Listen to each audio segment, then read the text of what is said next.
speeches. My name is Aneesh Lotliker. I'm from Incois, and my specialization is in ocean color remote sensing. So today I'll be teaching the ocean color remote sensing and its application. So basically, we'll start first with ocean color. What is ocean color? Then we'll go to remote sensing aspects, and then what are its application. So I'll be also giving a glimpse of some case studies by which we can also attempt to detect the harmful algal bloom using ocean color remote sensing data. So this particular training program, actually, you must have gone through a couple of classes, and then which is all about the principles of different remote sensing components. And I'll be talking very specifically about ocean color remote sensing. So ocean color remote sensing, basically to understand. So first, what we should understand is what is ocean color. So before we proceed to the actual content of this talk, so I also want you to have a look at some of the references which will give you more information about ocean optics. And there are very good reports of international ocean color coordination groups in different disciplines of ocean color remote sensing, which will give you more idea about the applications. And there are also some of the links here we can see on their website, wherein some of the previous training programs conducted by IOCCG. So you can also refer to that. If you want to go more detail in the ocean color remote sensing in terms of the algorithm development or the evaluation of the bioptical algorithms, you can refer to ocean color web page, and you will get most of the details, the product description, satellite product description, its processing, and so on. So these are some of the references which you can look into if you want to get a little more knowledge about marine optics or ocean color remote sensing. So let's start with ocean color. So first thing what we need to understand what is an ocean color and how we can use satellite to detect this color and what data we get of the ocean color and how we can convert this data into information and subsequently use it for the applications. So by definition, actually, the color is the backscattering radiation by any object. So every object in the universe has a tendency to absorb a certain part of the light and reflect certain part of the light. So as you know, you must be knowing that the light, when we say light, it is between blue, green, red, mostly the broad electromagnetic spectrum. So if you see any object which is like red in color, it means that it absorbs all the wavelength or the energy in the wavelength other than red, and it will reflect only red. And then we have some kind of a lookup table back in our brain saying that, okay, if this energy comes in this particular wavelength, that means it is this color. So that we already know, and our brain is already trained for that. So if you see any object which is like blue in color, so that means it absorbs all the light in other than blue, and it will reflect the energy only in the blue part of electromagnetic spectrum. So then it gives the color blue. So that is something which you need to keep in your mind. So the color basically is the energy which is not absorbed and reflected back in a particular wavelength band or in a particular wavelength region. So that is gives you the color. Now, in natural environment, there are three primary colors. The three primary colors are red, yellow, and blue. These are the three primary colors. And based with the combination of these three colors, you can generate millions of colors. Now, if you see, you will find HD, UHD, and millions, billions, and trillions of colors, what you can see in our regular like television or LED or LCD screens. So primary colors are red, yellow, and blue. So this you keep in your mind. And with the combination of these three colors, you can generate millions and trillions of colors. Then what about the ocean color? So what about the ocean color? So this is the color what you can see on the land along with your blackboard or your the things what you eat or things what you feel. Now in ocean also similar things happen. So in ocean basically there are three or else rather say four substances which are responsible to give color to the ocean. The first one is water molecule itself. So I'll be coming a bit more detail about it in later slides. So first is the water molecule itself. Second is the phytoplankton pigment, of which the major pigment is the chlorophyll A. Then we have colored dissolved organic matter, which is a fraction of organic matter which has the ability to absorb and absorb the light. And last fourth one is the total suspended matter. So anything which is inorganic suspended matter. So combination of all these three, uh, all these four, in fact, the substances or the which will give you the color to the ocean. So if you see this slide, basically the top left panel, which tells you how the light is interacted with the particle and how it scatters. So the amplitude of the scattering will give you the intensity of the color, and the color actually will be based on the wavelength or the in which wavelength the energy is coming. So these are some of these examples. Like if you see top left panel, uh, this is like a bloom of coccolithophore, which was observed of Malvians, and then there is a discharge of the sediment in a shallow estuary. And the right side, what you can see is again the estuary and the sediment coming out from the estuary. So based on the concentration of these substances, you will experience a watercolor. So what we will do is that, so our objective is looking at the color, we should able to tell what is the concentration of each substances. So that is the main objective or the main uh, idea or main application of this ocean color remote sensing. So our ultimate goal is to find out what is the concentration of these optically active substances based on the color of the ocean. So subsequently, we can use that information to provide the health of the ecosystem, because each of these substances has a specific relevance when it comes to ecosystem. For example, if you have a large, uh, if you have an ecosystem with which is having a chlorophyll concentration in a moderate range, then we can always call it as a healthy ecosystem. But if the chlorophyll concentration goes beyond a certain threshold, it we call it as a bloom or sometimes a red tide, which may have an adverse effect on the ecosystem. Similarly, for CDOM, if there is a CDOM is very high, that means it is an indicator of the pollution. So there are different applications which I'll be talking. So basically, the goal of ocean color remote sensing is to understand or to estimate the concentration of these optically active substances using satellite remote sensing. So as I said, the ocean color remote sensing, so it is confined to a spectrum of electromagnetic radiation between 400 to 700 nanometer. That is from blue to red, or if you come other side, red to blue. So you must have gone through several 2 or 3 classes before where uh, you must have learned about the other component of remote sensing like scatterometer or altimeter, which uses different wavelength band.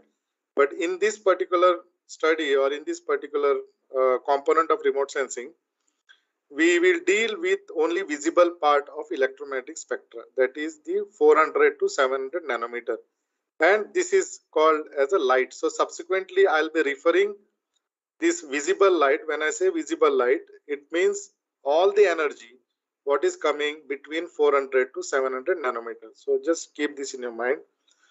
So now when we are dealing with ocean, so we should know actually how this light penetrates within the ocean, because the energy in this particular wavelength spectra are the carrier of the information. So whatever information received by the satellite or the remote sensor will be based on how much energy is coming in each of these wavelength band. So it is very important to understand or to know what happens when the light enters in the ocean. So if you look at this particular schematic, which is the left panel, it shows the penetration of the visible light in different wavelength band. And if you observe, the blue light, which is at 490 nanometer, penetrates to the deepest in the ocean. And the red light is it doesn't penetrate much, maybe probably maybe a few meters, like 2 to 3 meters, and immediately this red light will be absorbed. The reason for this I'll be talking in a subsequent slide.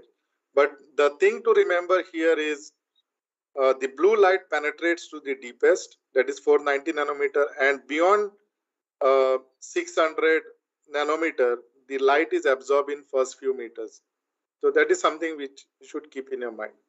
Now, suppose if we integrate this light, like we have spectrum ranging from 400 to 700 nanometer, if we see the integrate this, which is called as photosynthetically available radiation, or commonly termed as PAR. So if we integrate and see the distribution of PAR, vertical distribution within the ocean, what we see is this. You can see the top right figure. It decreases exponentially with depth. So it will change with respect to wavelength, but it will decrease and exponentially with depth. So if your water column is clear, then the slope of the curve will be low, and if your water column is turbid, then your slope of the curve will be more as compared to clear water. But irrespective of water column and irrespective of your intensity of your source, the light in the water column will always decrease exponentially with depth. So that is something which is very important and that you should keep in your mind. So light penetrates within the water column, exponentially decreases with depth. That is something which you should keep in your mind. Okay. So now let's come to the ocean color and how it will give us the information from the satellite data. So if you look at this particular schematic, top left, and if you see, this is the plot of the remote sensing reflectance. That means the energy which is coming out from the water column. Okay, and the background, what you see is an whipjaw, that is from blue to red, which will give you the idea of what color represents to what wavelength. So right now, don't look at the numbers, but just think, just see the light in the blue, green, yellow, and red. So these four colors we will see. And the blue line here, what you see, corresponds to the this particular water column, that is top right bottom figure. And if you see the green line on the figure, which corresponds to the top right figure.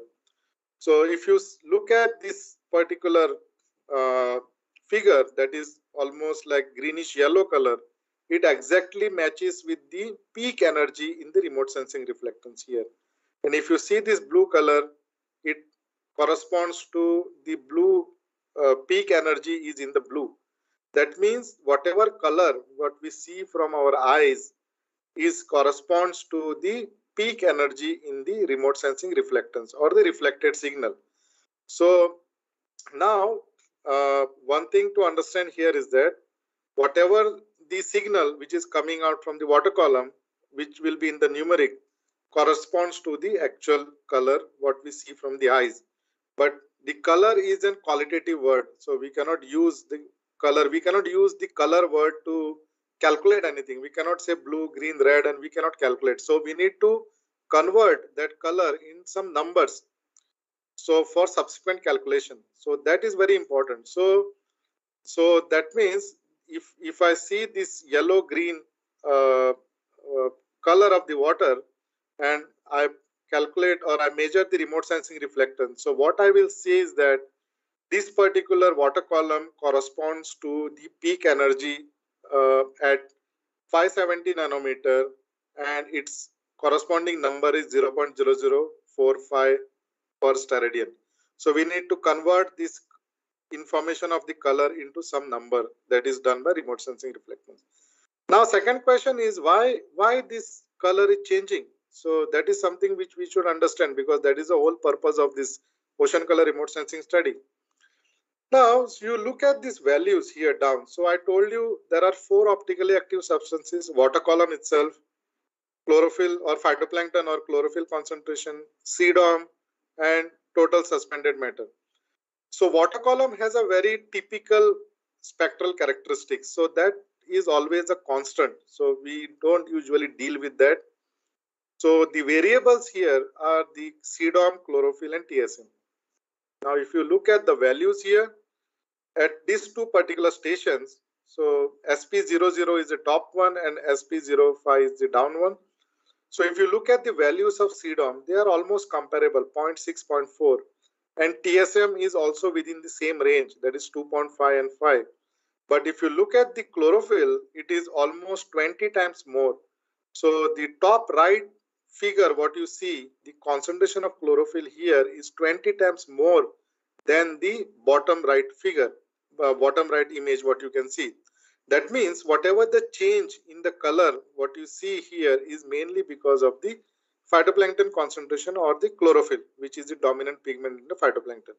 So like that, we can draw a conclusion based on the remote sensing reflectance data, saying that the blue to green transition or the change in the energy from peak blue to peak greenish yellow is mainly because of the chlorophyll concentration. So this is the goal, and this is how the remote sensing or the ocean color basically is applied to understand the ecosystem state. So now next is to what we know about the color, but the important concept to understand the color is the radiative transfer. So radiative transfer is a concept which will define the transfer of energy from the sun through the atmosphere into the ocean and back to the satellite sensor. So I'll just repeat because I'll just go slow. So this radiative transfer is a transfer of energy from sun through the atmosphere into the ocean and back to the remote sensor. Remote sensor may be a satellite or maybe an aircraft or whatever it is, which is not in physical contact with your water column. So this is a very simple conceptual example of radiative transfer, which is published in IOCCG report in 2000. So assuming a single scattering albedo, that means your light is scattered only once. And if you look at this particular figure, and if you are able to see my cursor, I'll try to explain how the transfer of the radiation happens from sun or on to the water column and to the remote sensor. So now assume that it is a dark, there is no light at all. So start the first ray from the sun. Like if you can imagine an early morning ray from a sun, which comes out from the sun and then it will pass through the atmosphere. As soon as it enters the atmosphere, first thing what will happen is that it will get scattered by the air molecule itself.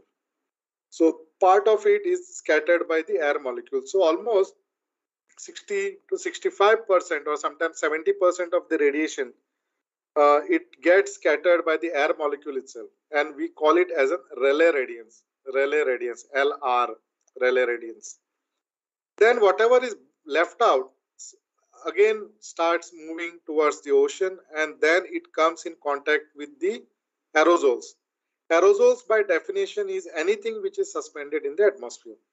So once you get the once the light gets in contact with the aerosol, again there is a scattering and absorption by aerosols. Then finally whatever is left out will enter the water column. Once it enters the water column, it will be interacting with different constituents in the water column, like what I explained before. So we have phytoplanktons, there are organic matter, there are inorganic suspended matter, and water molecules. So these are the four components. So subsequently, after interaction with all these components, finally the energy will go back to the satellite remote sensor or remote sensor, which is placed in remote orbit. Then by definition, the total energy or the total energy received by the satellite sensor will be equal to the sum of the energy, which is by water molecules, by phytoplankton or the chlorophyll, inorganic suspended matter, whatever the reflected from the sea surface, sun gleaned, and if we are dealing with very shallow area, then also some energy will come from the bottom. So ultimately, your total radiance will be the sum of energy coming from all different components. Okay. So don't go in detail with the equation. You can always refer to IOCCG report, but just keep in your mind the total energy received by the remote sensor is the sum of the energy from different components of the optically active substances.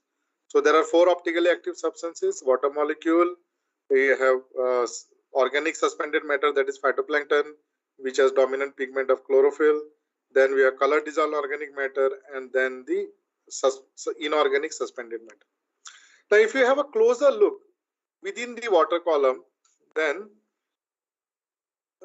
so I'm just going to zoom the water column. So what is the energy coming down from the sun is referred as ED, or I'll call it as a downwelling radiance. And what is going up, what is going out of the water column is the upwelling radiance, that is EU. Then the this is the what is the going up here. So we also call it as a water leaving radiance. So now the remote sensing reflectance, or the reflectance, what we usually I showed in the previous slide, the reflectance what we say is the ratio of what is coming down and what is going up. So that is the ratio. So this ratio is very important, and why we take this ratio also I will explain. So now if you have a closer look in the, still I'll just zoom in based inside the water column here. So the energy coming down from the sun, downwelling radiance, and then it interacts with different components, phytoplankton, and then suspended sediment, and so on, and then it goes out the water leaving radiance. So as I said, the remote sensing reflectance is the ratio of what is coming out divided by what is coming in. That is the ratio of water leaving radiance by downwelling radiance. It can be also expressed as in terms of the absorption and backscattering. So if you remember when I was talking about the color, so what I said is that the color is defined as how much light is reflected back after the absorption. So every object has a tendency to absorb some light and reflect some light, or the scatter some light. So based on the absorption and scattering, the reflectance is also defined as the ratio of backscattering divided by absorption and backscattering. So this is also one definition. So why this reflectance? Why this remote sensing reflectance? So that is very important. So now if you consider a case where your water column is not changing, it is going to be steady. It has the same optically active constituents what you have seen for a longer time. But what is going to change is your incoming light, because if you look at the energy or the intensity of the light during early morning will be much less as compared to the noon time. And sometimes in the tropical region at around 2 o'clock or between 12 to 2, you will experience the maximum intensity. So what will happen if your intensity is increased, what is coming down is increased, what is going up will also increase, because it isn't proportional. So what is intensity of the downwelling irradiance, if it increased, then your intensity of upwelling radiance also will increase. That's why, but your ratio will not change. So your ratio will not change unless and until there is no change in the concentration of optically active substances. And our aim or our goal is to estimate the optically active substances from remote sensor. That's why if you take the reflectance, you can use it during any time. So irrespective of the time, provided you have sunlight, you can use the reflectance. So that means if your reflectance is changing, that means your concentration of optically active substance are changing. That's why this remote sensing reflectance term came into picture. Now, there are two types of optical properties. So every optically active substances will have two different type of properties. So we call it as an inherent optical properties and apparent optical properties. So now if you look at this particular figure on top, the left, and if you say right, so the first impression when you look at these particular two images, you feel like these images are different. So maybe taken at different places, but actually both the images are taken at the same place and the watercolor was same for both. Now what is difference between these two images is only the angle. So the angle at which the photograph was taken was different. So if you see, if you change the angle, your color is also going to change. So this is very important thing and everybody should note this. The angle at which you look at the object will also define the color. Okay. So hence there are two optical properties are classified into two. First is inherent, second is apparent. Inherent optical properties are the properties of the medium or the object itself. So it is not going to change irrespective of your day, time, light, location, position, anything. So if you go anywhere, any place, anytime, your inherent optical properties are not going to change. What is going to change is your apparent optical properties. That is, if you change the angle at which you are looking at a particular object, so your apparent optical property is going to change, or you may experience a different color. The best example for this, if you can look at the hologram. So if you change the direction at which you are looking at the hologram, you may experience different colors. So based on this, so inherent optical properties are absorption and scattering, whereas the apparent optical properties are remote sensing, reflectance, and diffuse attenuation coefficient. So these are the two classification of the optical properties. So I'm slightly making the things little more and more complex, but don't worry about the equations. So I'm just trying to make you feel like how complex can be ocean color remote sensing. So these are the typical characteristic spectra of the optically active substances, and we call it as an inherent spectral optical properties. So the spectral variability of the different properties. So if you look at the first figure here, top panel, it is the absorption and backscattering of water molecule. So if you look at this particular figure and just if you can imagine the left axis, the x-axis starts from blue to red. So left, if you say it is a blue, and right it is red. So just keep in your mind. So if you see a water molecule, it has a very strong absorption in red and it scatters maximum in blue. So that means, so now if you can relate this to the previous slide which I showed, like penetration of the electromagnetic radiation in the water column, if you remember, the red light doesn't penetrate to much deeper depth. It gets absorbed in the first few meters itself. The reason why, because the water molecule will absorb all the light in the red, so it will get absorbed in the first few meters. It doesn't penetrate so deeper. And in contrast, the water molecule will scatter more in blue. That's why the watercolor will appear as blue, because all the red light is absorbed and the blue light is scattered. So if a clear water will always appear blue in color. Now coming to the phytoplankton inherent characteristic, that is we will say the chlorophyll, it has an absorption in blue, that is 440, and in red 675, and it will have a maximum backscattering in green. That means if you find a water with green color, you can say it is dominated by phytoplankton or the chlorophyll, because it will absorb in blue, it will absorb in red and it will scatter in green. So more phytoplankton or more chlorophyll will give you more green color. Then coming to CDOM and total suspended matter, the spectral characteristics are almost same, but only the suspended matter will scatter, but CDOM will not scatter. It will only absorb. So absorption is same. So if you find a water column, so CDOM will absorb mostly in blue and also in green. So you will find, if you find a water column which is like slightly yellow or red in color, then you can say it is either dominated by CDOM or it is dominated by suspended matter. Okay. So based on the color, you can identify the different components of the optically active substances.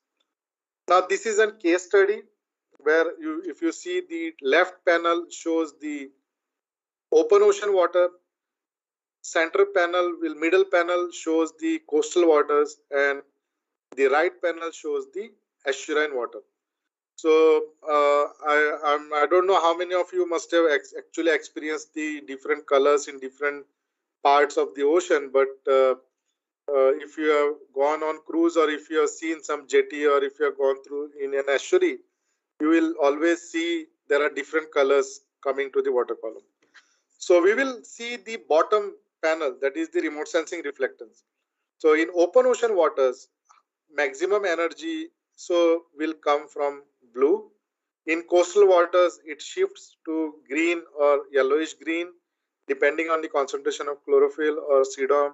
And estuarine region is mostly orange or orange red. So there is a difference in color in all three different parts or the different types of waters. So based on this, actually this is a very famous tertiary diagram which was given by Prieur and Satyanath in 1981. So based on the color or based on the optical properties or optical characteristics of phytoplankton, suspended matter and CDOM. So here it is yellow because previously CDOM was named as yellow substance. So this is the diagram or the triangle which tells you the different types of water. So if you look at this particular diagram and if you see case 1, so the water column is classified based on the optical properties in case 1 and case 2. So first one, case 1, which is dominated by phytoplankton, and case 2 is the water which is dominated by phytoplankton, suspended sediment and yellow substance. So it is a complex combination of different optically substances which is in case 2. Case 1 is relatively simpler because it is mostly dominated only by phytoplankton. So based on the optical properties, the water columns of water can be classified into case 1 and case 2. So now, so hypothetically, if I summarize the all different colors, so if you see, the open ocean mostly will appear blue, and it is called as case 1 water because it is mostly dominated by water molecule itself and phytoplankton if there. Case 2, the coastal waters and estuarine or nearshore waters will appear like it will start from the green to orange and then red because it is mostly dominated by all optically active substances and it is called as case 2. So this is an hypothetical diagram which can summarize the color, how it varies from open ocean to the coastal waters. Okay. So then, so this actually concludes the first part of this particular talk, which I spoke mostly about the ocean color. And I just want you to keep alive, and there are some questions. So maybe you can take a screenshot of this particular slide, and then maybe you can post the answers or you can even email me the answers, or you can even send it to ITCO email ID. So it will be for your understanding or for my understanding also that you have understood what I said so far. So these are a couple of 4 questions. So we'll just take some few seconds break. So I just want you to go through these particular questions and maybe you can answer them maybe after this talk.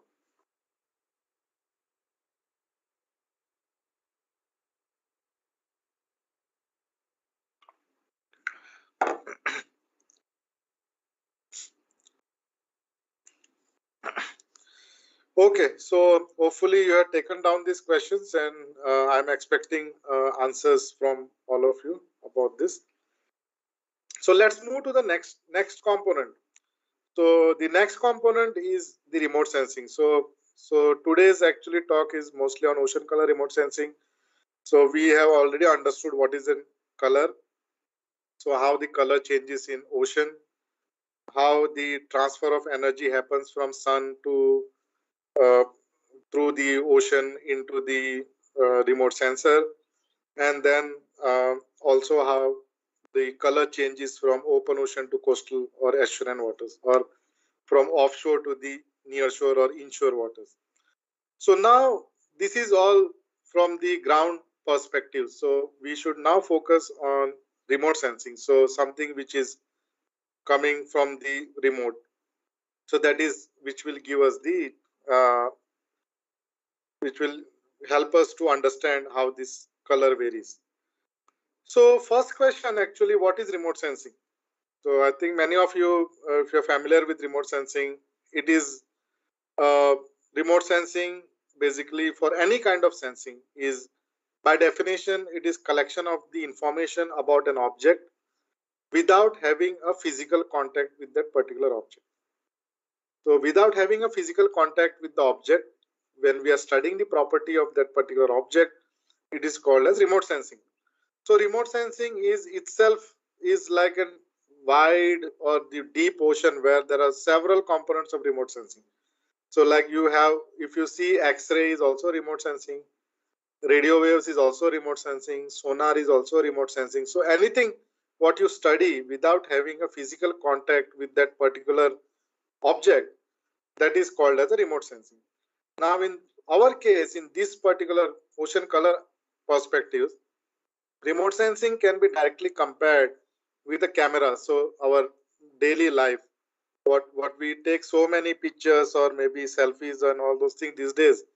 So what we do is that suppose we take any picture and then we try to find out that whether that person is smiling, crying, or his different expressions. So we are understanding the properties or the expression of that particular object or the person without touching that person. So that is the ocean color. It is part of the ocean or the color remote sensing, we'll say.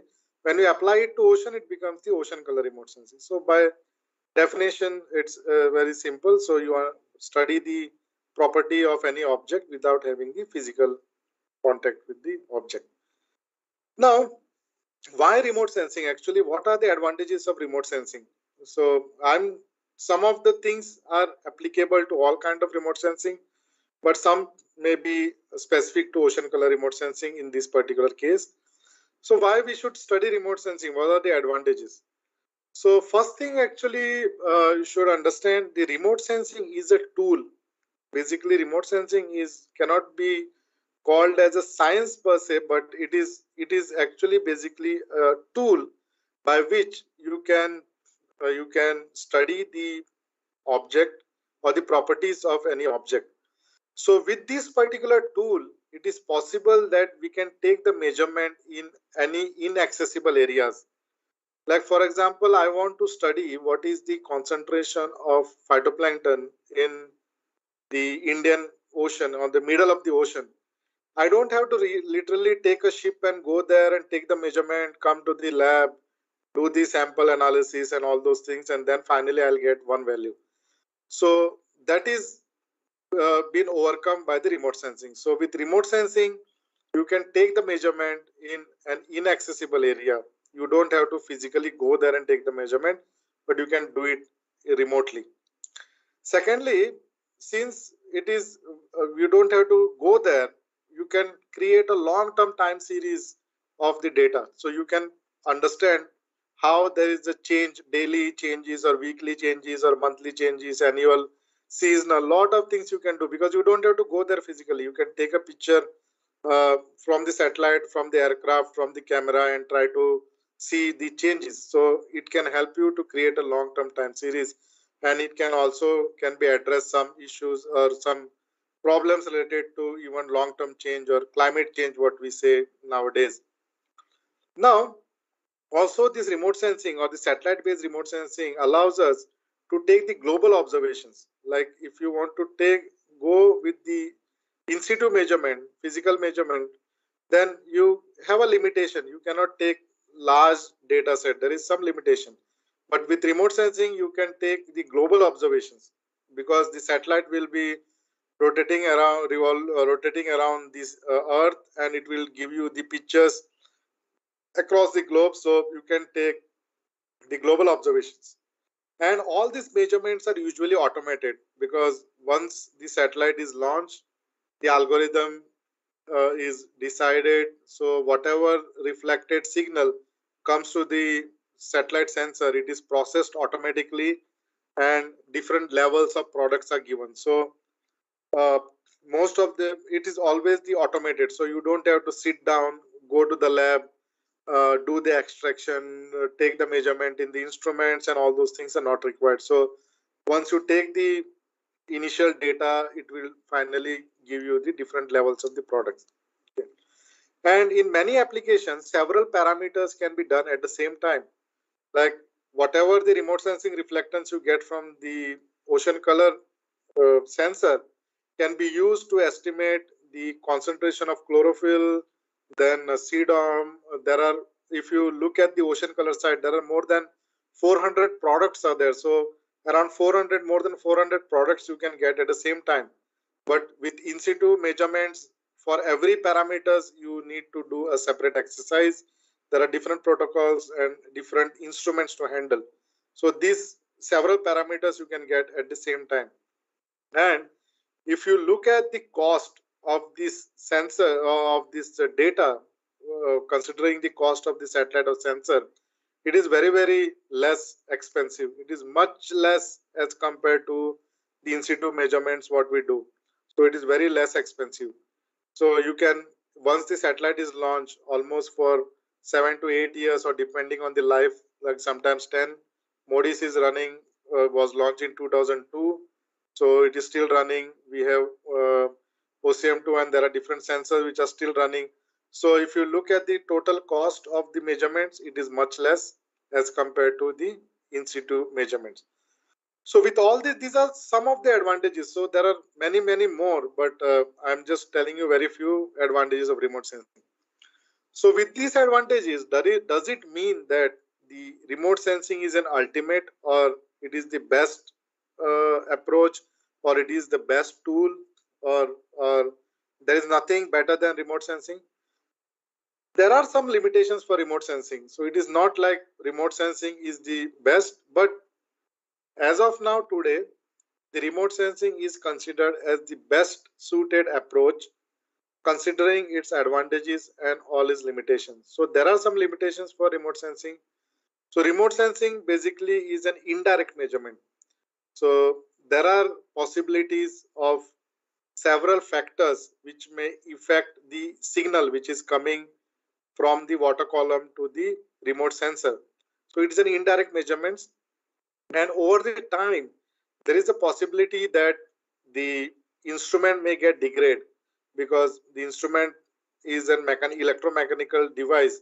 So there is a lifespan for that instrument. So it is possible that over the time it may get degraded, and there may be some errors in your estimation. And usually the there are the whatever the data what comes from the measurements, it is usually processed using an algorithm or the bioptical algorithm, and then that algorithm also has several assumptions. So there are several assumptions whatever the models what they are used. So uh, all these things are giving some limitation for remote sensing, but there are ways to overcome this limitation. So like for example, first thing is that whatever the algorithm what we use or what we develop need to be validated with the in situ measurements. So it is not like we are switching it to remote sensing means we have to stop the in situ measurements.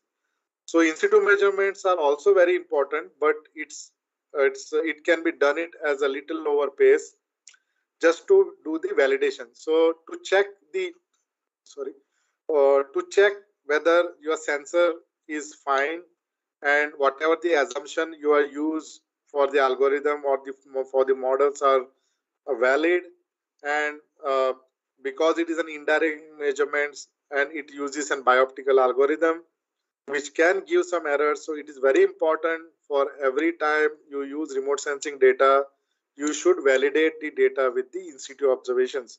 So that is very important. Otherwise, you cannot prove uh, the usefulness of this particular remote sensing data. Although the remote sensing is considered as best suited approach, it is very important that every time you use this data for any of the application, it is very much required to do the validation of the data. Once your data is validated and it is proven, then it can be used for multiple applications, which I'll be talking in my later slide.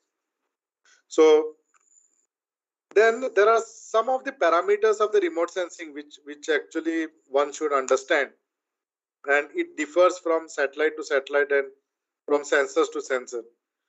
The first definition is a pixel. So you will come across this word several times, pixel, when you will be dealing with ocean color remote sensing. So by definition, pixel is the smallest possible feature which can be detected by the satellite sensor. So like if you have a basics, know the basics of physics, we call something called as a least count. So least count is basically the minimum number that can be measured by any instrument. Likewise, in remote sensing, pixel is the smallest area that can be detected by satellite sensor. Then comes the instantaneous field of view.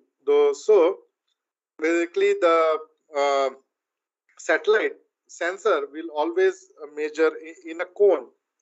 So it has an instantaneous field of view, and the resolution of your satellite sensor will depend on the height at which your sensor is, so and multiply by your instantaneous field of view. So this is very important because the polar orbiting satellite or the earth observation satellites we usually classify into two.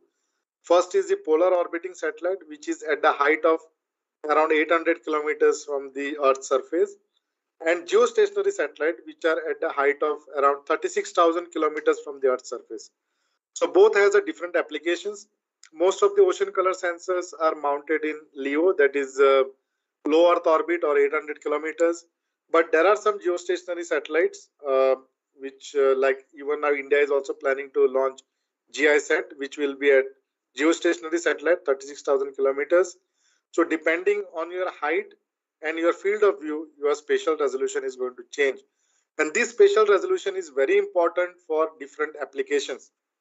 So I'll come to it in my subsequent slide. So that is very important. So different sensors has different spatial resolutions. Like for example, if you look at this particular table at the bottom, so CVIEW's resolution is 1.1 square kilometer, MODIS is 1 kilometer, OCM2 is 360 by 250 meters, and WIRS is 370 by 740, and there is also Sentinel series which is giving 200 meter resolution.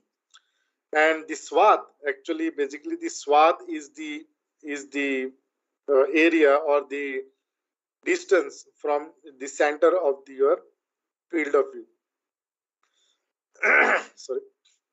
So this is some of the parameters, and every sensor, these parameters are going to change.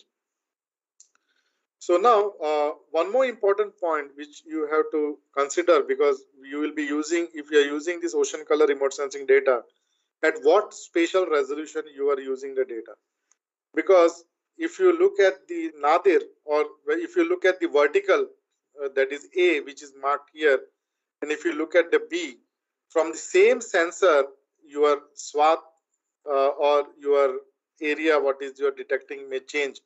Because if it is at the nadir, your instantaneous field of view will, even though it is same, but the area what it is capturing, the pixel will be smaller, and at B, when is at the edge of the swath, your pixel will be relatively larger. So, and your swath is basically the distance between your A and your B point. So these things actually important when you are going to apply it for the satellite data. So one example I'll show you. So if you look at this particular image, so it is a chlorophyll image taken from Moody's Aqua satellite from 10th February 2016.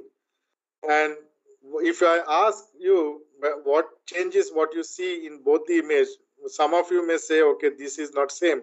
This is different images. But actually it is same image. The difference is the left image is at 1 kilometer resolution and the right image is at 4 kilometer resolution.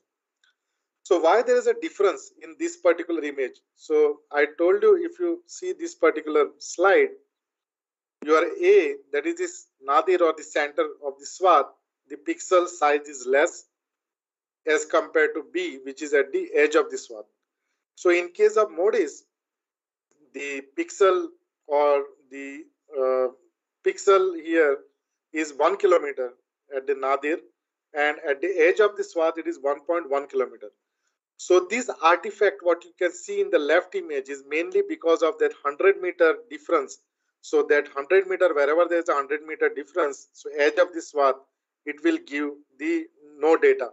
So because of that, this artifact will come. But when you bin it to 4 kilometer, what it will do, it will take the average of the 4 by 4 pixels. So when you take the average of 4 by 4 pixels, the image becomes smooth. So now it is up to the user to decide at what resolution you are going to use the image. For example, if you want to do the validation of your satellite data with your institute data, then it is recommended to go for the best resolution, that is 1 kilometer for in case of Moody's, because you are going to match the point by point observation. But if you are looking at some trend, or if you are going to study some features at larger area, like a basin scale or at a regional scale or even at a global scale, you can go with a lower resolution like 2 kilometer, 4 kilometer, or even 9. Sometimes at a global studies are done at 36,000 kilometers also. It depends on the user applications. So you can choose, like, for example, if you want to see some features here, go for 4 kilometers, because the features are easily identifiable, which are not possible in 1 kilometer resolution. So it depends. So whenever you are going to use the satellite data, ocean color satellite data, you may experience this kind of artifacts in the image. So this you need to deal very carefully when you are going to do that. So this is about the technical things about the remote sensing. So now the remote sensing basically can be classified into two, that is the passive and active remote sensing. So I am just giving this idea so that because you can link this with the other types of remote sensing which you will be learning in this particular week or during this type of the course. So now, what is passive remote sensing and what is active remote sensing? Very simple classification. In active remote sensing, the energy is transmitted by the satellite sensor, whether in passive remote sensing deals with only reflected signal. It doesn't transmit the energy. The sensor doesn't transmit the energy. Okay. So it uses the natural energy. So in passive remote sensing, and in active remote sensing, it will generate the energy, or it will transmit and it will reflect it back. So some of the examples of passive remote sensing is the ocean color remote sensing itself, where the energy is taken from the sun, and then it in the energy from the sun, it interacts with the ocean surface and then reflected back to the sensor. So ocean color remote sensing is a passive remote sensing.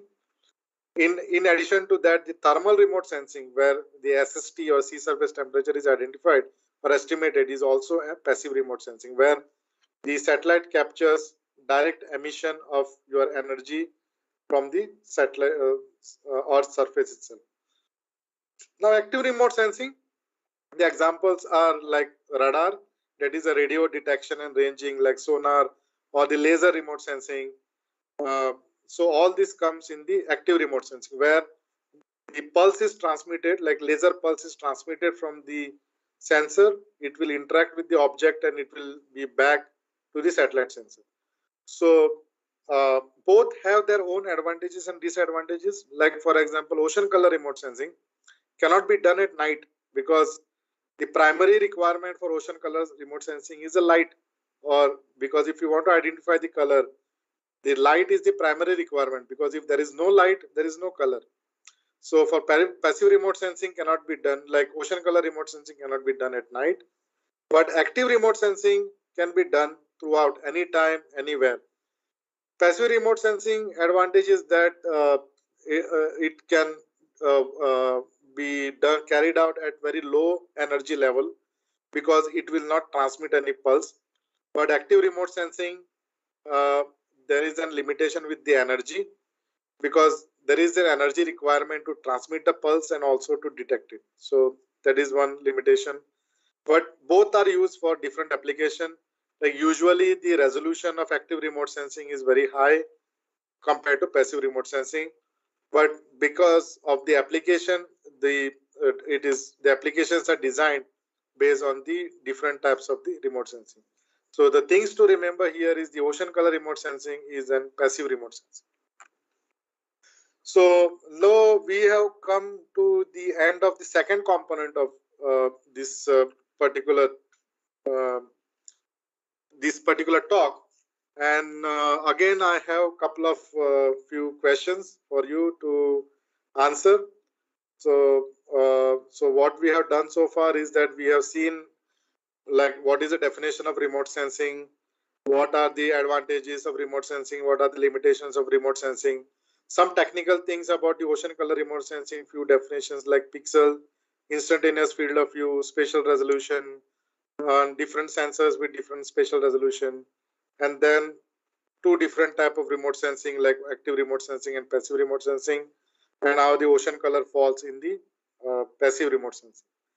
So we'll just take a couple of seconds break here, so you can either take a snapshot or you can also go through the recording of this particular talk, and then I'll be happy if you can just answer these questions. So I'll know whether you have understood this or not. So we'll take a few seconds break.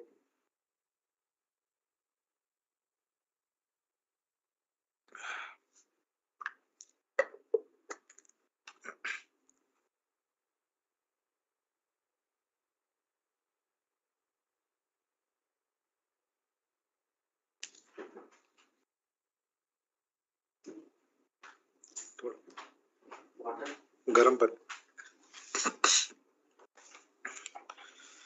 Okay, so I hope you have gone through this question. Basically, it will summarize the entire talk what I have given so far. So let's move ahead with the ocean color algorithm, because this is a very important component of ocean color remote sensing, because whatever the satellite is, like, ultimately a machine. So it is an electromechanical machine actually, what will sense some number or some energy level from the ocean surface or from the earth. But then this data, whatever the numbers what satellite will measurements basically, has to be converted to some meaningful values. And to convert this number or to data into a meaningful values, what we need is an algorithm. So by definition, basically algorithm is a set of mathematical equations which will convert your raw data to geophysical values.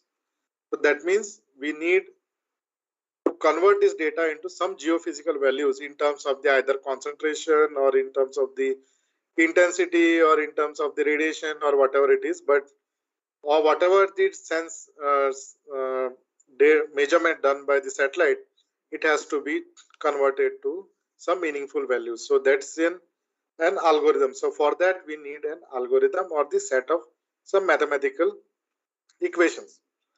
So now there are two approaches basically to develop the algorithm. First is an empirical approach and second is a semi-analytical approach. So far in natural remote sensing, a complete analytical solution has not been developed. So it is an empirical, or still we are only at the semi-analytical stage. So both this approach, they have their own advantages, they have their own limitations, and based on your applications, the appropriate approach is chosen. So, so you can use, or maybe if you can go through the Ocean Color website, you will find both the algorithms. You can use it, you can validate it, and subsequently you can even develop your own algorithm. So I'll be going only through the basics of these algorithms. Subsequently, if you are interested, you can even go in deep of this algorithm. So let's look at first empirical algorithm. So what is an empirical algorithm? So empirical algorithms are based on purely statistical relationship. So you have an variable. So you have variable, you have a reference, you plot it, just have a statistical relationship, fit an equation like y equal to mx plus c, or y equal to ax square, or y equal to, like, either you fit parabola, hyperbola, straight line, or whatever, you put a statistical fit, and then that equation you can use to as an algorithm or to estimate any concentration of any parameters.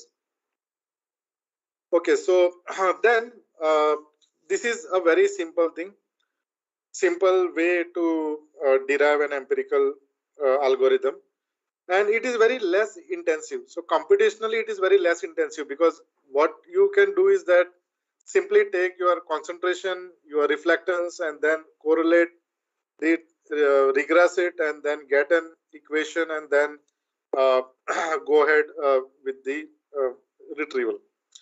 And also it is very easy to implement operationally. So we have to remember one thing: if you are generating the data at operationally, that means regularly, very frequently, so this empirical algorithm is used, because it is very easy to implement, and it can be computational resource requirements are much lesser, and the relationship, like for example, if you have an y equal to mx plus c, you can use it anywhere in the world. So the basic hypothesis using the empirical approach is that irrespective of your region, your relation between will not change. So if you are, for example, if you are using an empirical algorithm for retrieval of chlorophyll, so, and if you have y, like reflectance equal to chlorophyll equal to some things into the constant into chlorophyll, that means if your chlorophyll is increasing, your reflectance will increase. If your chlorophyll is decreasing, your reflectance will decrease anywhere in world. So that is the basic idea. So at operational point of view, this is very easy to implement. Now, what is semi-analytical algorithm? Semi-analytical algorithm is based on the radiative transfer solution. So if you remember the radiative transfer model, what I have shown in my previous slide. So the equation, what is the equation given in that particular radiative transfer model? You need to actually solve that radiative transfer model and come out with an algorithm. It is computationally very intensive. So you need more power, more resources, high-end computer, and it is, that's why it is literally difficult to make it an operational. At operational point of view, it is little difficult, and it requires a lot of in situ data to train the model, because you are in situ, when you are dealing in a natural environment, your water qualities or properties of the optically active substances are going to change. So every change you need to account based on the in situ data. So to train the model, you need a lot of in situ data. So semi-analytical algorithm is preferred because it is more accurate, it will give better estimation, but it is computationally intensive and it requires a lot of in situ data. So at smaller physical, means spatial scale, like if you are studying a very small area, like a very regional scale or at a local scale, it is always better to go with semi-analytic algorithm. And if you are dealing with larger area, global scale, or then it is, people usually use empirical approach to estimate the optically active substances from satellite data. So depends on the application, you can always go for different type of algorithm. So I will just give an example how the chlorophyll algorithm is developed, and then subsequently maybe if you want you can go in detail. So there are few equations are there. Maybe it may be confusing or it may be difficult for some of you to understand, but don't worry about the equation. You just try to understand the concept. So let's first look at the semi-analytical algorithm actually, which was developed by Meritoriana in 2002, and this product is already available on Ocean Color website. So you can always say GSM, that is a Garwar Saigal and Meritoriana algorithm, which is commonly known as GSM.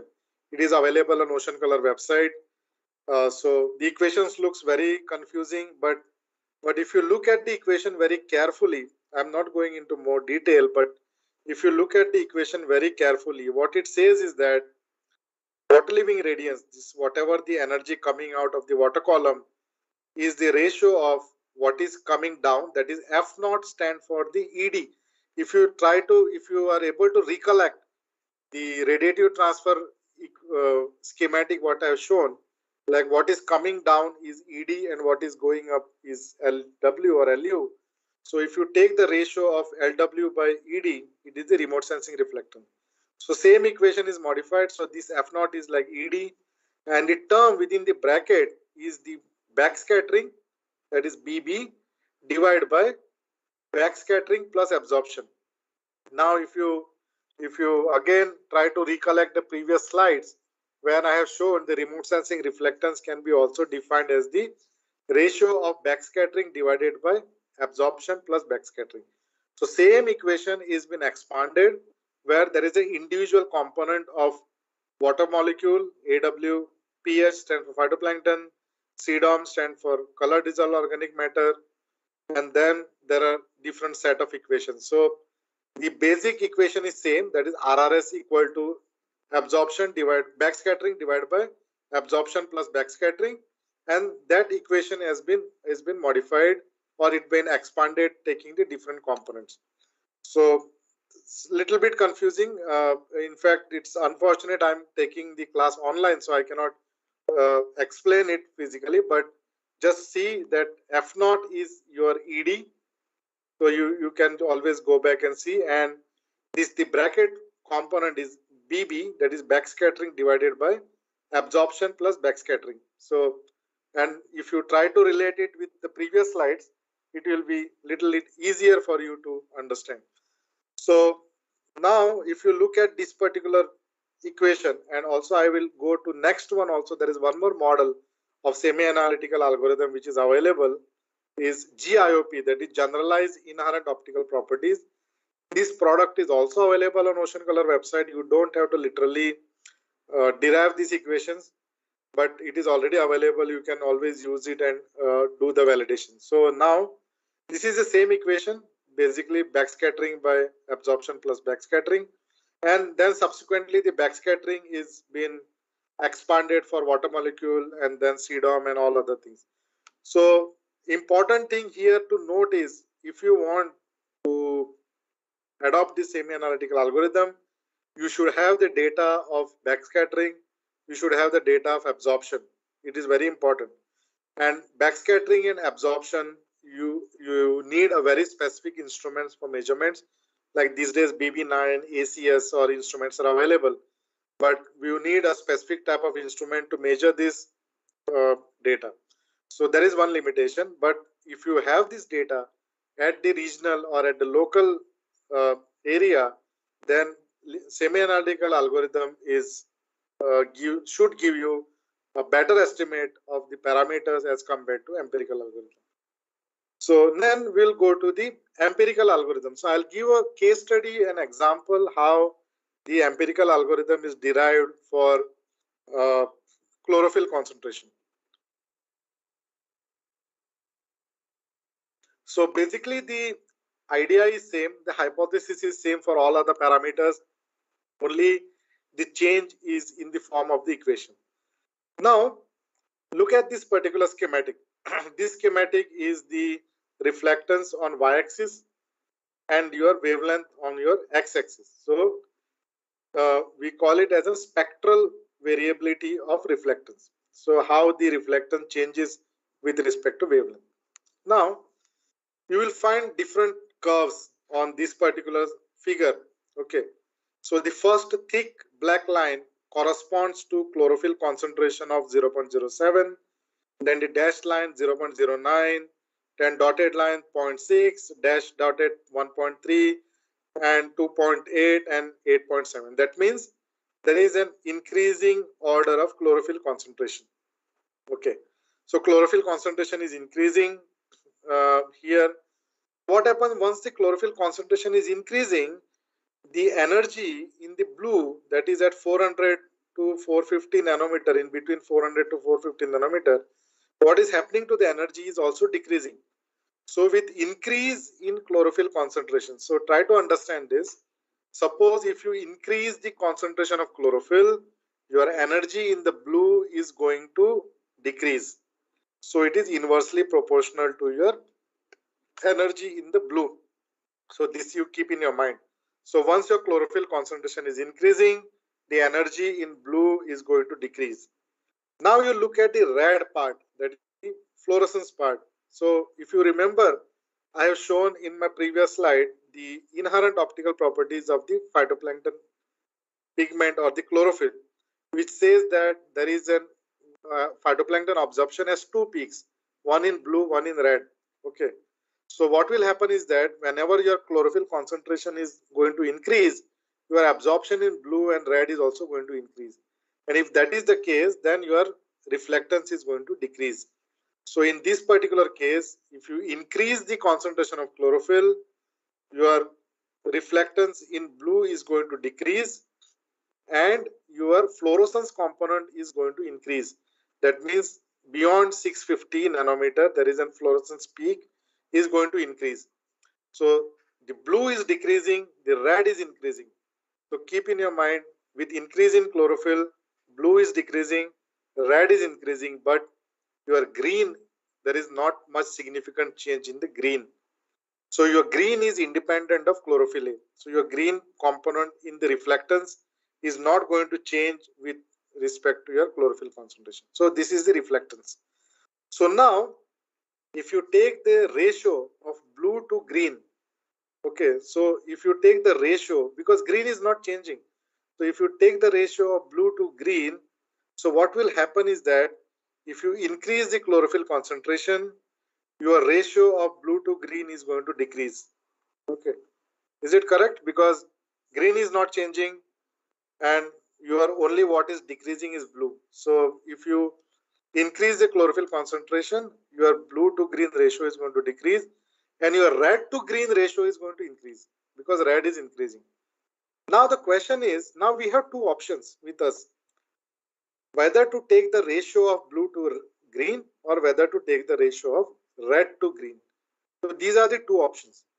So now for empirical algorithm, the ratio of blue to green is taken, not from red to green. So I would have asked you this question like why? Why we are taking the ratio of blue to green and we are not taking the ratio of red to green?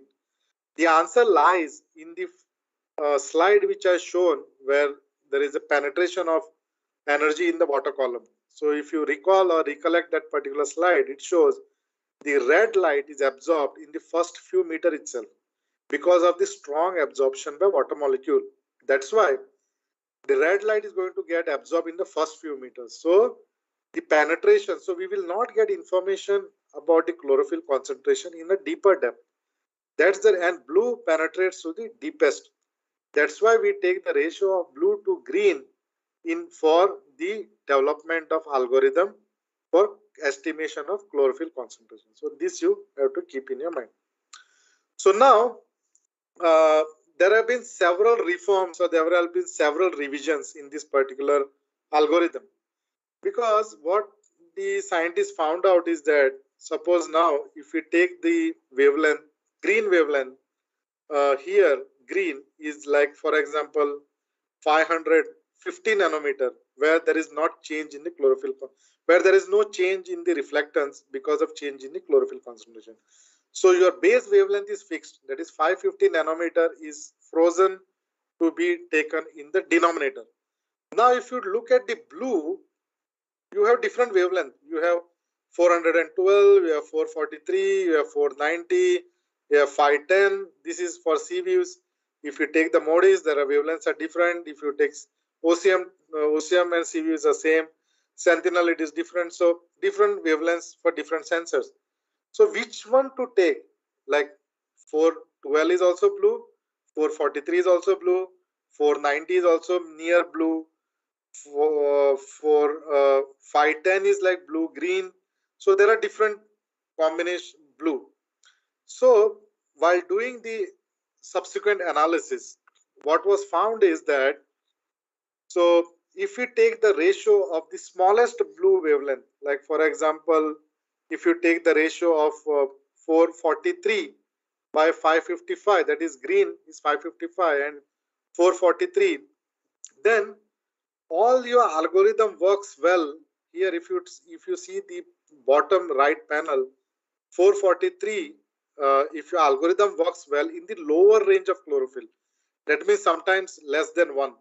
So if your chlorophyll concentration is less than 1, then your peak energy will be at 443. Subsequently, if your chlorophyll concentration increases, your peak energy will shift to 490 nanometer. That is, median is somewhere around 1. This is a global data set. And subsequently, if you experience a water column with higher concentration of chlorophyll, your peak energy is still going to shift to 510 nanometer. Then subsequently, based on all this analysis, a common consensus has arrived to take the maximum ratio. So suppose you take your measurement, you take the ratio of 443 by 555, you take the ratio of 490 by 555, and take the ratio of 510 by 555. Whichever value is maximum is considered. So based on that, an algorithm which is now called as maximum band ratio algorithm, which is used to estimate chlorophyll right now in operational point of view. So all the operational product of chlorophyll, what we get is from the maximum band ratio algorithm. And it is a fifth order polynomial fit as of now. So, but there is always scope. Initially, it started with second order, then it went to third order, then it went to fourth order, now fifth order. So it's all polynomial fit. So fifth order polynomial fit empirical algorithm. So it will take care of all your clear water where your chlorophyll concentration is less till the turbid water where your chlorophyll concentration is known to be highest. So it will consider all different water types, case 1 and case 2 is taken care in this particular algorithm, and it works very well. And this is some of the default chlorophyll algorithms what is being used. Like for example, OC3CS is for CZCS sensor, that is coastal zone color scanner. It is not operational right now. It will take the ratio of 443 by 550 and 520 by 550, and then whichever is maximum value is considered. OC4 is used for C views with 4 bands. This is also not operational now. OC4E was for Maris. It is using 4 band, and this is also not operational. OCTS is using again 4 band. This is also not operational right now. MODIS is operational with OC3M, which is using 3 band algorithm, and OC3V for WIRS, which is operationally using 3 band algorithm. I forgot to mention here about OCM2, which is similar to OC4. About CViews, it is similar to OC4. So it is using 4 bands. So different sensors are having different bands. So what will change is the coefficient. So this A0 and A1 are derived based on the fourth order polynomial fit. And this has been used for estimating the chlorophyll from the operational satellite sensor. So it works pretty well. So these are some of the case studies I want to show here where the validation was done for different type of algorithms. Like if you see on the west coast, I have given an example where this is using the empirical algorithm for MODIS OC3M, and this is with semi-analytical GSM, and this is also from semi-analytical GIOP. So this is all with empirical and semi-analytical, and it shows that empirical algorithm is still works better, and the error of estimation is close to 11%. Whether for semi-analytical algorithm, the error goes up to 55%. The reason being, like, we don't have any institute data to train the model. But if you have institute data, you can train the GSM or GIP model and then estimate the chlorophyll concentration again and do the validation. The right panel, what it shows is the empirical algorithm for different sensors. So this was done a bit later, where the WEIRS was just launched. Based on our institute data, we have MODIS, WEIRS, and OCM2. So what we see is the MODIS is relatively performing better as compared to OCM2 and the WEIRS. So this is the kind of a validation exercise you need to do for every application you want to study. So if you want to study the long-term trend, the first thing what you should do is do the validation. Without validation or without proving that remote sensing data is valid or it is giving you a good quality of the particular data, you cannot use it for any application. So this is the first task. So to overcome all the limitations of the ocean color remote sensing, the first task is to do the validation. So this is how you can do the validation. Once you validated the data, take the best algorithm, take the best fit, and that you can use for subsequent analysis. For example, what you see in this particular slide is the validation. From this validation, I have chosen MODIS OCM3 algorithm because this is the best algorithm what I see from all the existing available algorithm. And using this algorithm, I have constructed a time series of chlorophyll A for at monthly scale. This is a monthly climatology of chlorophyll using MODIS aqua data, satellite data using OC3M algorithm. Because why OC3M algorithm from the MODIS I have chosen? Because it from my institute data, it says from my institute data shows that MODIS OCM3 performs better, but probably the scenario may change after some time because MODIS sensor is also getting degraded. So subsequently, once you start using the data, you may feel like, okay, OCM2 is performing better. So you can use OCM2 data for any of your application. So you can construct this type of a time series. So this is one of the application of very unique and very important, very vital application of ocean color remote sensing, where you can understand the different processes using the time series, because nowadays time series is the best way to understand any process or any dynamics what is happening in the ocean based on the color. So now I'll just try to I'm not going in detail, but try to simply just try to explain. Suppose if you have a long-term time series, what you can know, what you can understand from this. So now from this particular time series of ocean color chlorophyll from June, July, August, September, and then subsequently till May, 1 year, first thing what we observe, like the water column below 15° north, like if you see this is a 15° north line. So below 15° north water column is very stable with in terms of the ecosystem perspectives or in the perspectives of the water quality. So if you see blue color, so always whether it is a June, July, August, September, October, November, December, or May, April, the south of 15° north area is always in blue color. If you look at the color, it is always in blue. That means the water column is very stable in terms of its quality or in terms of the phytoplankton distribution. That means we can always say this particular water is always case 1. South of 15° north water is always falls in case 1 water. So based on this, there are very interesting publications by Deward, where and also by Longhurst, they have classified the global ocean into different type of ecosystem, or what they call it as ecosystem provinces. So using this type of time series data, the different provinces have been identified. Now, if you look at the area which is north of 15° north, if you see in June it is blue, September it is red, that means the phytoplankton is very high. Then October, November it start decreasing, December it start decreasing, January it start decreasing. Suddenly it picks up in February, then again it picks up in March, then it goes April low and May low. That means something is happening in the area which is north of 15° north.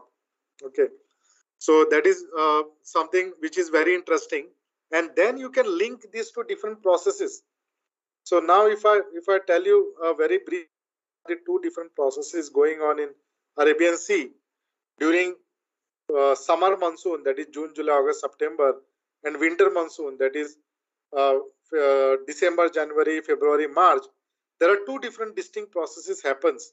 Like for example, in monsoon, southwest monsoon, the North Arabian Sea is dominated by open ocean upwelling, or the not upwelling along the Somalia coast, a very strong current which moves towards north of Somalia along the Somalia coast, which gives uh, rise to a strong upwelling, and this can be linked to the high chlorophyll concentration which is seen during the September. Now, if you come to winter, that is February and March, because of the cold and dry condition in northern Arabian Sea, there is a sinking, or we call it as a winter mixing. Because of the winter mixing, there is an influx of the nutrients in the surface water, and there is a recurring bloom of Noctiluca and diatom is seen in northern Arabian Sea. So using the long-term time series of chlorophyll, you can also study the processes happening in different part of the ocean. So this is just an example, or you can say this is one of the application of ocean color remote sensing, uh, which I'll be also talking more in detail in subsequent slides. So you can use it for remote sensing perspective. So we'll take up some break here. I'll just sometimes, and then some questions again. So just a summary. You can always post your answers by email, or even if you're ready in the chat box. And just to know that whatever I've said, you have understood. So we'll take up some few seconds break for you to note down these questions, or you can also take the snapshot. And subsequently, we'll move to the last part of this talk on the applications.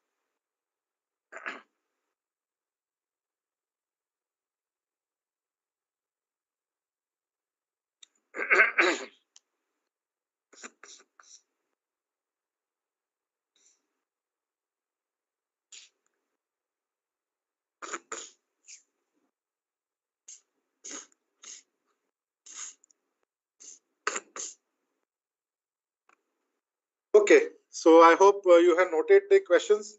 So let's move to the last component of this talk, that is the why remote sensing. That means why we really want to study remote sensing. I am going to talk in the perspective of ocean color remote sensing. So what are the applications of ocean color remote sensing? So ocean color remote sensing has a wide range of applications.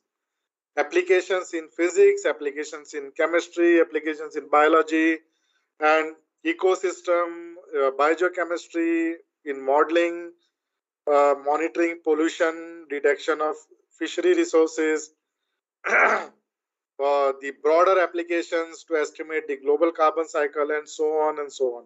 So it is the list is not exhaustive here, but I'm trying to be focused a bit more on these particular aspects. So these are some of the applications I have seen here, shown here. Now, one by one, I'll go to these particular applications, but the list is not exhaustive. So there are many more applications of ocean color remote sensing. The first broad applications of remote sensing is the role of ocean in climate change. That means, if you know, the phytoplanktons, basically they are like a plant in the ocean, and in the process of photosynthesis, so they are very active uh, uh, organisms which perform the photosynthesis. And in the process of photosynthesis, what happens if you know that the oxygen is released and carbon dioxide is taken up, and if you and this can give us the estimate. So now, based on the productivity, how much whether the ocean is really source or sink of this carbon, and subsequently if it is a source of carbon, it can be linked to the global carbon cycle or global warming, or we can also see what is a change of climate impact of climate change on phytoplankton concentration or the concentration of phytoplankton based on the climate change. So remote sensing can estimate chlorophyll concentration from satellite data. Okay. And this chlorophyll concentration can be linked to phytoplankton. And from phytoplankton, we can estimate the primary productivity. And from primary productivity, we can estimate what is the rate at which the carbon is consumed and the oxygen is released. And using this information, we can use to see whether there is any impact of climate change on the ecosystem or the shift in the ecosystem based on the climate change. So this is one very broad application of ocean color remote sensing, and many people are working on this. And since the ocean color data is at the global scale, so it is becomes little easy to study this using satellite. Second is to link between the physics and the biology. So ocean color remote sensing can be used as a tool to link between the physics and biology, because uh, the ocean color remote sensing can give you the estimate of downwelling diffuse attenuation coefficient, which is an apparent optical property, which I have been already spoke about it. And if you can use this KD, that is downwelling diffuse attenuation coefficient, to estimate or to provide to estimate a link between the ecosystem and the physics of the mixed layer. So I'll just going in one case study of this one, where if you look at this particular equation on top, it is the equation which gives you the SST tendency, which is used in the mixed layer model, which is a mixed layer model. It uses this particular equation which gives you the tendency of the sea surface temperature. And one of the important parameter in the SST tendency equation is the penetrative radiant flux, that is the Q pen, what you can see here. And this Q pen we can estimate using the KD, that is the downwelling diffuse attenuation coefficient. So this is a case study I'm showing, which was done as a part of an Indo-US joint program on ocean mixing and monsoon project, where we estimated the penetrative radiant flux uh, using the downwelling diffuse attenuation coefficient. And this is the statistics what is shown. So if you know the downwelling diffuse attenuation coefficient KD, you can estimate the penetrative radiant flux, which can be substituted in the SST tendency equation of the mixed layer model.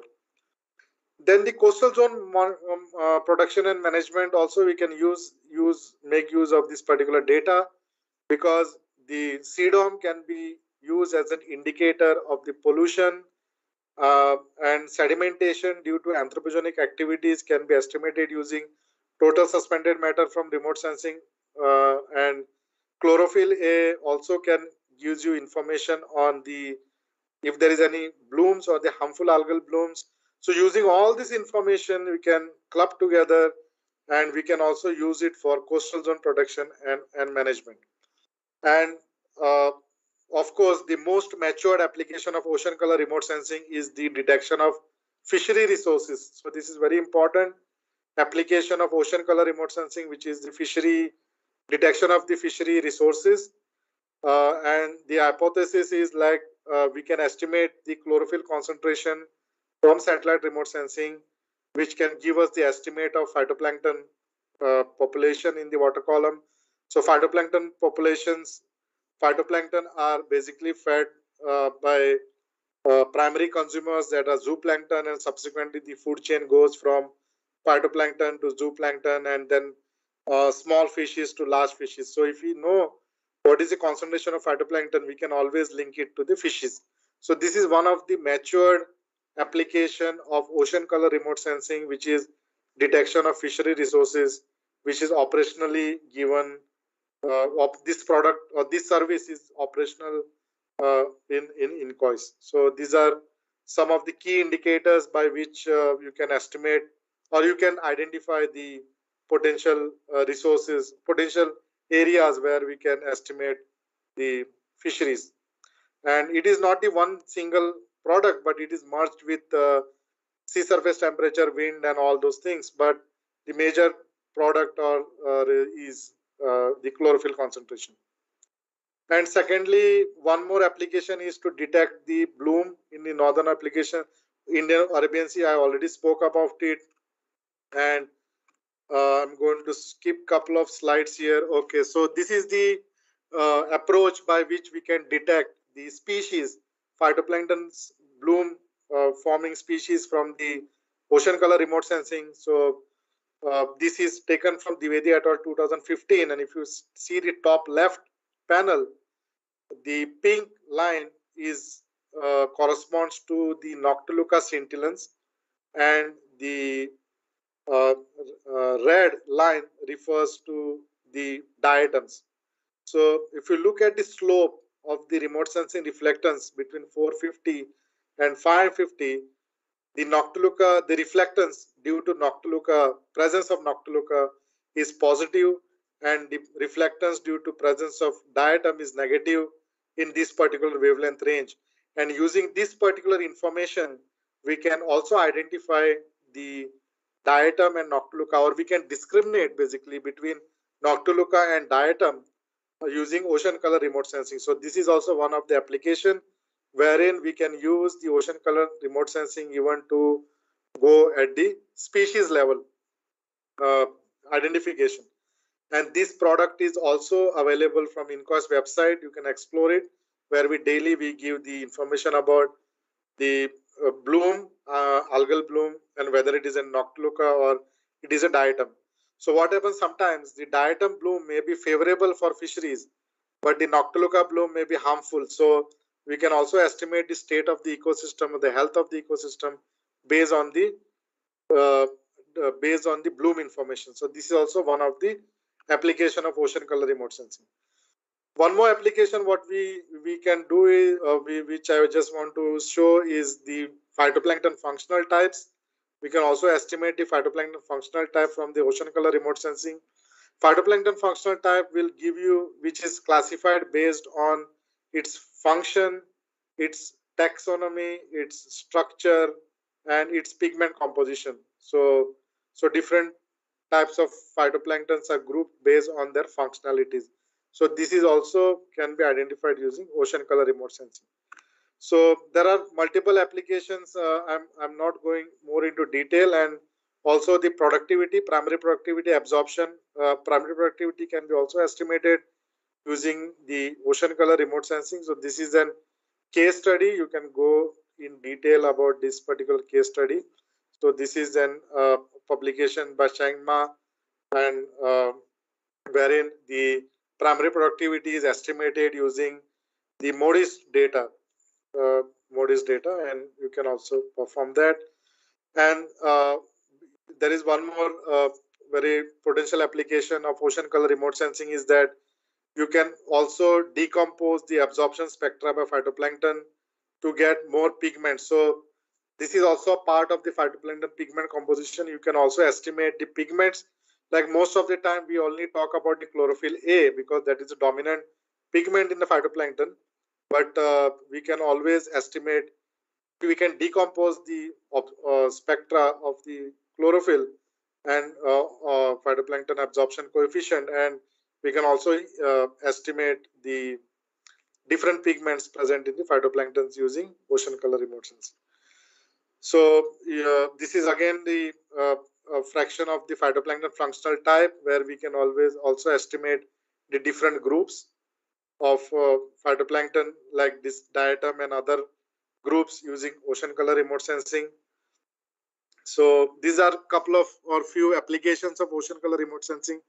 and there are very wide applications. I have almost covered the application from the global climate change to local at phytoplankton functional type level. And maybe if you are interested, you can go more into details. So you can always take this.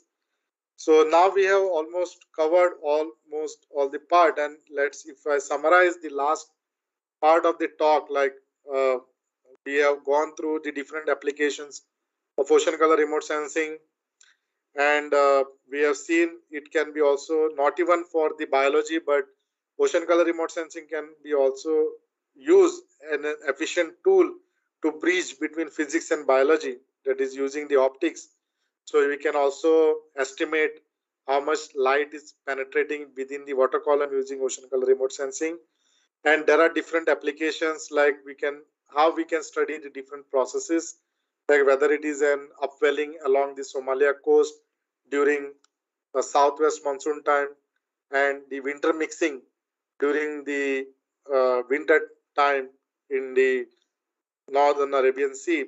These processes also we can study using the ocean color remote sensing. So now I'll stop here. There are, before I stop, just a quick thing which I want to mention, like how do you process the satellite data? It is fine. You must have seen different images which I have shown so far of the different satellite data. But nowadays there is a tool is available, that is in CDAS. CDAS is says it is a sea waves data analysis system software, which was initially developed for sea waves data processing. But you can use this tool. It is available on Ocean Color website. You can download it. You can use this to process your satellite data, and if you want to implement your own algorithm, that is also possible. So right now in Linux and Mac you will get full functionality, and the Windows version is also available for this of tool. So you can use this to analyze the data. If you have your own algorithm, you can include it in this. So you can do a lot using the CDAS. So this is all. So I'll stop here. So thank you very much for your patience, and you know my email. My email is anish@inquest.gov.in.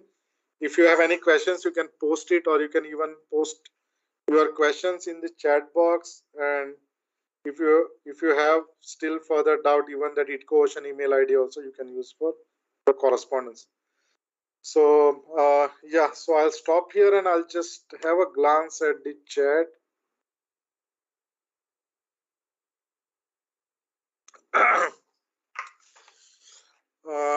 Okay, so I have seen two questions. One is from Pawan, and so his question is, what is the accuracy of remote sensing measurements as compared to in situ measurements? So Pawan, actually, see, the in situ measurements are always considered as more accurate, uh, but the accuracy of the in situ measurements, it depends on several factors, like how the samples have been collected, have been handled, uh, how you are using the chemicals, what grades. But even though we always compare our remote sensing data with the in situ observation, so in situ observations are considered to be more accurate. Now coming to the accuracy of the remote sensing measurements. So if I say very specific, because different parameters retrieved from the satellite data will have different accuracy, like different sensors, like if it is a radar, wind from scatterometer, or temperature from thermal imager. So everything will have its own accuracy, which usually will be provided by the data provider, whoever provides the data. Now coming to the ocean color remote sensing, the accuracy of the chlorophyll, actually it is estimated to be around 33% in the open ocean water. So that is the kind of accuracy actually what is being given. But again, it is not 33% always. So whatever I have shown you some of the statistics of the validation statistics what I have done. So it varies from 11%. So best accuracy what I got of the MODIS retrieved chlorophyll A using OC3M algorithm was 11%. So it depends on the area, it depends on the time, but usually it varies. In open ocean, most of the people say it is close to 33% error. Basically, 33% is the error what you can expect. And in coastal waters, still it is case to case basis, so it is very difficult to estimate. But with new algorithms, better sensors, better sensing technologies, new algorithms, and again better assumptions, the accuracy of the ocean color remote sensing product has been increased a lot. So it goes maybe better than error estimate is less than 30%, or it can be even 11% what I showed in my presentation. Okay, so anyway, there's one more.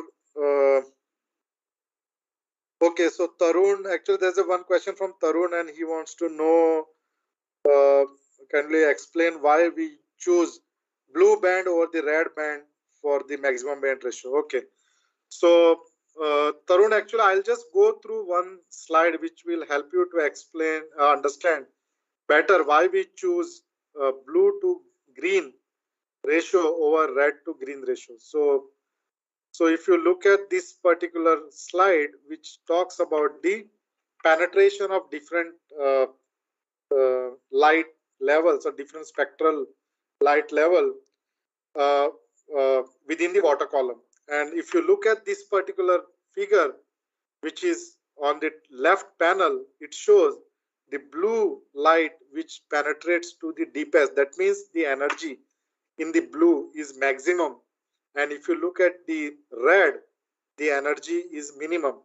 That means your red light is absorbed in the first few meters of in the water column.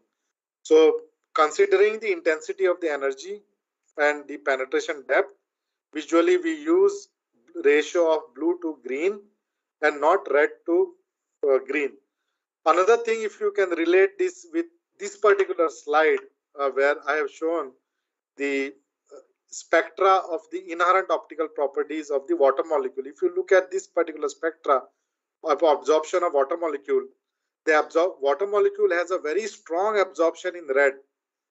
So if we take this ratio of blue to red to green, it will not be valid in little deeper depth because your water molecule is going to absorb all your red light. It is going to absorb all your red light and the information will not go to the satellite sensor. So all the red light data will be absorbed by the water molecule.